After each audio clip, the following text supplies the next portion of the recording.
Salam sehat untuk kita semua. Perkenalkan, nama saya Kelly Yuvandi Putri Lada, mahasiswa Agroteknologi Universitas Nusa Cendana Kupang. Dalam video ini saya akan menjelaskan syarat-syarat pokok pembangunan pertanian dan faktor-faktor penunjang pertanian. Sebelum masuk pada syarat-syarat pokok pembangunan pertanian, saya akan menjelaskan terlebih dahulu tentang sektor pertanian dalam pembangunan ekonomi. Yang pertama adalah peran dan kontribusi pertanian pada pembangunan, yaitu yang pertama sebagai pemasok bahan pangan dan bahan baku industri, karena output utama pertanian ini adalah bahan pangan dan serat. Yang kedua adalah penyedia tenaga kerja. Daya serap tenaga kerja pada sektor pertanian ini cukup besar karena sektor pertanian tidak memerlukan kualifikasi keterampilan khusus dan level pendidikan formal tertentu. Dan yang terakhir adalah pertanian sebagai sumber pendapatan nasional dan penghasil devisa negara. Yang kedua adalah kebijakan pertanian di Indonesia. Nah, perkembangan kebijakan pertanian di Indonesia dapat kita lihat dari beberapa tahun terakhir, yaitu yang pertama pada tahun 2011 sampai tahun 2012 ada kebijakan harga pembelian minimum. Lalu pada tahun 2010 atau 2012 itu ada kebijakan subsidi pupuk dan benih, lalu ada kebijakan kredit istimewa, dan pada tahun 2014 terakhir ini ada kebijakan pembatasan kuantitas impor. Yang berikut instrumen utama dalam kebijakan pertanian di Indonesia, yaitu ada swasembada. Itu untuk mencapai swasembada dalam produksi makanan pokok pilihan adalah pendekatan utama pemerintah untuk memimpin pasokan pangan. Yang kedua itu raskin, penerapan harga pembelian minimum untuk beras dan gula, alokasi anggaran yang substansial untuk input dan kompensasi untuk penyediaan jasa bidang pertanian. Dan yang terakhir adalah tarif impor. Yang ketiga adalah strategi peningkatan sektor pertanian pada pertumbuhan ekonomi, yaitu yang pertama diversifikasi produk lebih lanjut untuk meningkatkan pendapatan petani, memperkuat kapasitas regulasi, meningkatkan pengeluaran untuk penelitian pertanian, mendukung cara-cara baru dalam penyuluhan pertanian, dan mendukung pertumbuhan ICT atau teknologi informasi. Nah, kita akan masuk dalam syarat-syarat pembangunan pertanian. Nah, menurut Moser, syarat-syarat pembangunan pertanian itu ada dua. Yang pertama syarat mutlak, dan yang kedua sarana pelancar. Nah, secara umum syarat mutlak ini terdiri dari adanya pasar untuk hasil pertanian, lalu teknologi yang senantiasa berkembang, tersedianya bahan-bahan dan alat-alat produksi secara lokal, adanya perangsang bagi petani, dan tersedianya pengangkutan secara berkelanjutan. Ini akan dibahas satu persatu. Sedangkan sarana pelancar yaitu pendidikan pembangunan, kredit produksi, kegiatan gotong royong petani, dan perencanaan nasional pembangunan pertanian. Yang pertama, pasaran untuk hasil pertanian. Ada 3 hal yang perlu diperhatikan dalam pasaran untuk hasil-hasil pertanian. Yang pertama, perlu adanya demand atau permintaan terhadap hasil pertanian. Nah, ini agar usaha pertanian dapat berlangsung secara berkelanjutan. Yang kedua adalah sistem tata niaga. tata niaga adalah semacam kegiatan ekonomi yang berfungsi membawa atau menyampaikan barang dari produsen ke konsumen. Tata niaga pertanian meliputi pemasaran barang-barang yang dihasilkan petani dan pemasaran sarana produksi pertanian seperti pupuk, obat-obatan, dan alat-alat pertanian. Dalam tata niaga pertanian ini juga ada beberapa masalah-masalah, yaitu produksi yang bersifat musiman dan terpencar, hasil produksi bersifat berat, mengambil banyak tempat dan mudah busuk atau mudah rusak. Lalu produksi diperoleh dari usaha kecil-kecilan.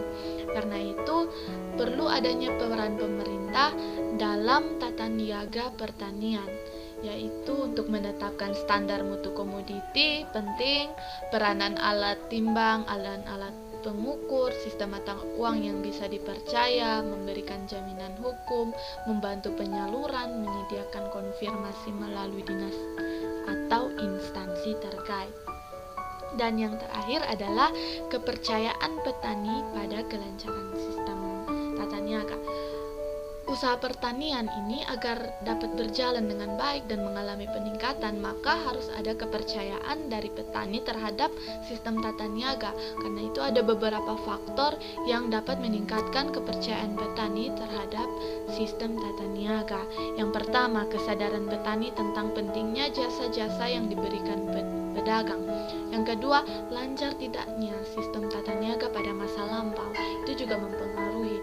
Lalu derajat fluktuasi harga hasil pertanian dan kemampuan meramal harga jauh sebelumnya. Juga jaminan harga bahan baku yang stabil dari industri pengolahan hasil pertanian. Yang kedua adalah teknologi yang senantiasa berubah.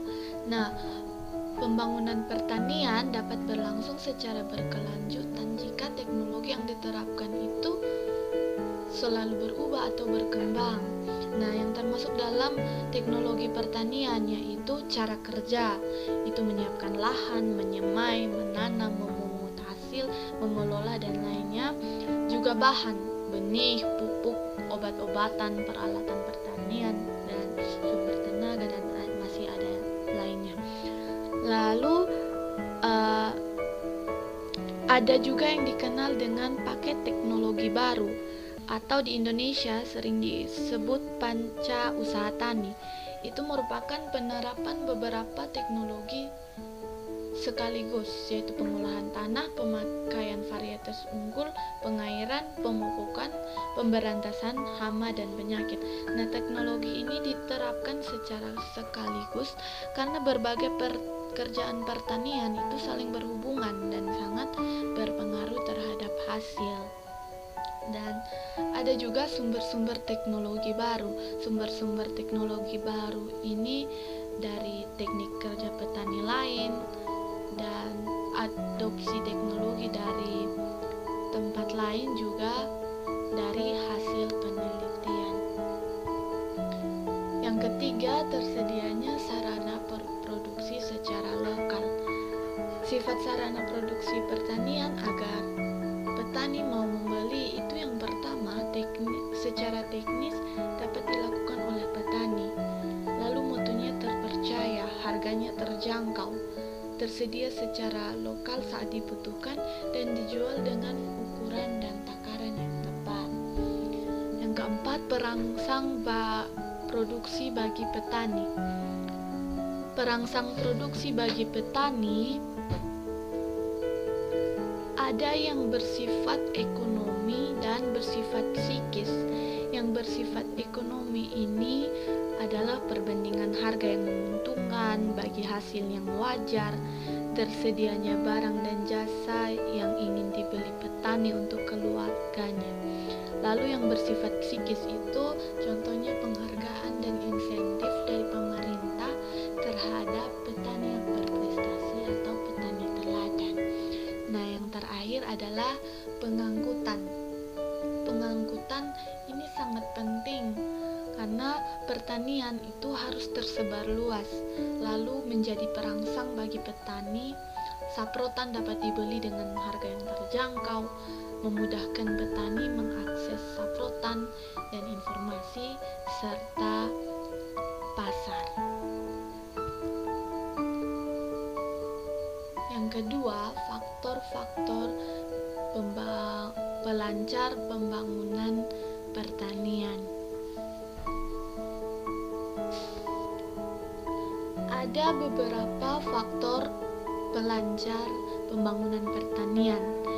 Itu yang pertama, pendidikan pembangunan pertanian. Pendidikan pembangunan pertanian ini adalah sejenis pendidikan yang memperkenalkan pengetahuan baru, keterampilan, juga cara-cara baru untuk melakukan sesuatu dalam pembangunan pertanian. Ada 4 jenis pendidikan pertanian. Yang pertama, pendidikan dasar dan lanjutan, pendidikan pembangunan untuk petani, latihan bagi petugas teknik pertanian, dan penyuluhan pertanian. Yang kedua adalah tersedianya kredit produksi.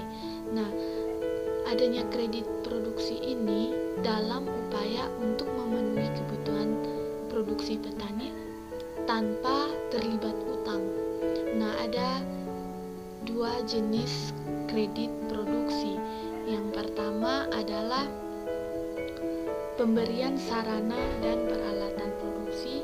Yang kedua, kredit terpimpin. Kredit terpimpin ini merupakan pemberian kredit yang merupakan kombinasi kredit produksi dengan bantuan teknis kepada petani dalam menggunakan kredit.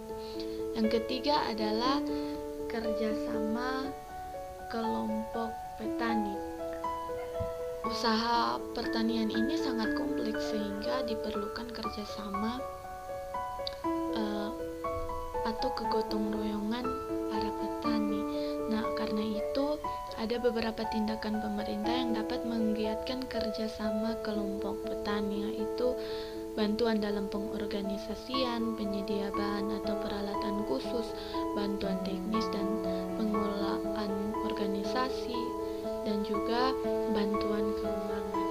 Yang keempat, perbaikan dan perluasan areal lahan pertanian. Nah, peningkatan produktivitas pertanian dapat ditempuh dengan 2 cara, yaitu intensifikasi dan ekstensifikasi. Intensifikasi yaitu memperbaiki mutu tanah dari lahan yang telah diusahakan untuk pertanian, sedangkan ekstensifikasi yaitu memperluas lahan pertanian. Yang terakhir adalah perencanaan nasional untuk pembangunan pertanian. Nah, dalam perencanaan nasional ini ada hal-hal yang harus diperhatikan. Yang pertama, perencanaan pembangunan hendaknya daerah demi daerah, karena kebutuhan dalam upaya mempercepat pembangunan pertanian dari satu daerah dengan daerah lainnya itu berbeda-beda. Yang kedua, harus lebih diarahkan pada peningkatan profit daripada peningkatan produksi. Harus selalu diingat bahwa tujuan produksi bukan memperoleh produksi maksimum, tapi memperoleh keuntungan sebesar-besarnya. Lalu mutu kegiatan lebih penting daripada fisiknya. Setiap perencanaan pembangunan pertanian adalah bahwa bukanlah berapa banyak uang yang dibelanjakan, tetapi apa yang dibeli dengan uang itu. Artinya setiap pengeluaran adalah untuk prioritas, yaitu yang memberikan dampak langsung pada percepatan pembangunan pertanian. Lalu kegiatan harus dikoordinasi secara lokal. Kemudian perencanaan disusun dengan mekanisme bottom up. Karena pembangunan pertanian sesungguhnya untuk peningkatan kemakmuran keluarga petani dalam upaya peningkatan PAD dan devisa negara, maka harus disusun secara bottom up, yaitu memperhitungkan keinginan dan keluhan petani, juga potensi dan permasalahan SDA dan SDM yang ada. Lalu perencanaan hulu dan hilir hendaknya dipertimbangkan sekaligus. Pembangunan pertanian sebaiknya dibuat menuju ke arah industrialisasi, sehingga dalam perencanaan perlu dipikirkan sekaligus secara on-farm dan industri hulu hilir. Dan yang terakhir adalah perencanaan harus dilakukan secara berkelanjutan. Tujuan pembangunan pertanian dapat diraih dalam jangka waktu 1 tahun atau tujuan pembangunan pertanian tidak dapat diraih dalam jangka waktu 1 tahun atau jangka waktu pendek. Karena itu harus dibuat perencanaan jangka pendek, menengah, dan jangka panjang yang dilakukan secara berkelanjutan dari tahun ke tahun. Demikian penjelasan dari saya. Semoga video ini bermanfaat. Tetap jaga kesehatan dan Tuhan memberkati.